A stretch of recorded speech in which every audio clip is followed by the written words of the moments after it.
Hello everyone, welcome to my another video. কেমন আছো তোমরা সবাই? আশা করি সবাই ভীষণ ভালো আছো। তো আবার চলে আসলাম তোমাদের সাথে একটি বিয়েবাড়ির মেনু শেয়ার করতে। সো ফার্স্টে দিয়ে দিয়েছিল স্যালাড, মিষ্টি কুমড়োর চপ এবং রাধাবল্লভী ও চানা মশলা। চানা মশলাটা দিয়ে রাধাবল্লভীটা খেতে কিন্তু জাস্ট অপূর্ব লাগছিল। তো এটা দিয়ে খাবার শেষ করতে না করতে কিন্তু চলে এসেছিলো গরম গরম সাদা ভাত এবং পনির দিয়ে ভেজ ডাল।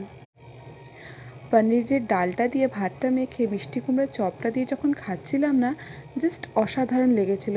তোমরা দেখবে যে কোনো বাড়িতেই তোমরা যাও না কেন, অনুষ্ঠান বাড়িতে ফার্স্টে যে ডাল ভাত এবং যে কোনো প্রকারের চপটা দিয়ে যখন দেয় না খেতে, জাস্ট অসাধারণই লাগে কিন্তু। তো এটা দিয়ে খাওয়া কমপ্লিট করতে না করতে কিন্তু আমার পাতে পড়ে গিয়েছিল এঁচোড় চিংড়ি।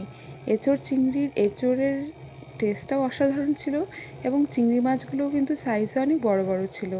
খুব ভালোও হয়েছিল রান্নাগুলো।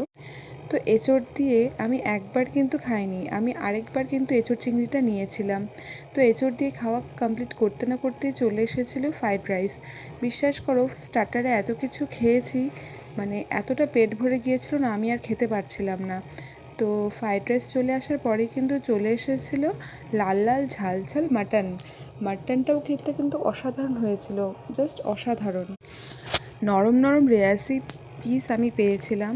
তো মাটন দিয়ে ফ্রাইড রাইসটা একটু টেস্ট করেছিলাম এবং সাদা ভাত দিয়েও কিন্তু আমি মাটনটা খেয়েছিলাম। তো এটা দিয়ে খাবার শেষ করতে না করতে কিন্তু চলে এসেছিলো চাটনি, মিষ্টি এবং আইসক্রিম। সমস্ত খাওয়া দাওয়া কমপ্লিট করে তারপর আমরা সবাই মিলে কিন্তু বাড়ি চলে গিয়েছিলাম। তো এই ভিডিওটা আজকে এই পর্যন্তই। তোমাদের কেমন লাগলো অবশ্যই কমেন্ট করে জানিও। ভালো থেকো সবাই, টাটা।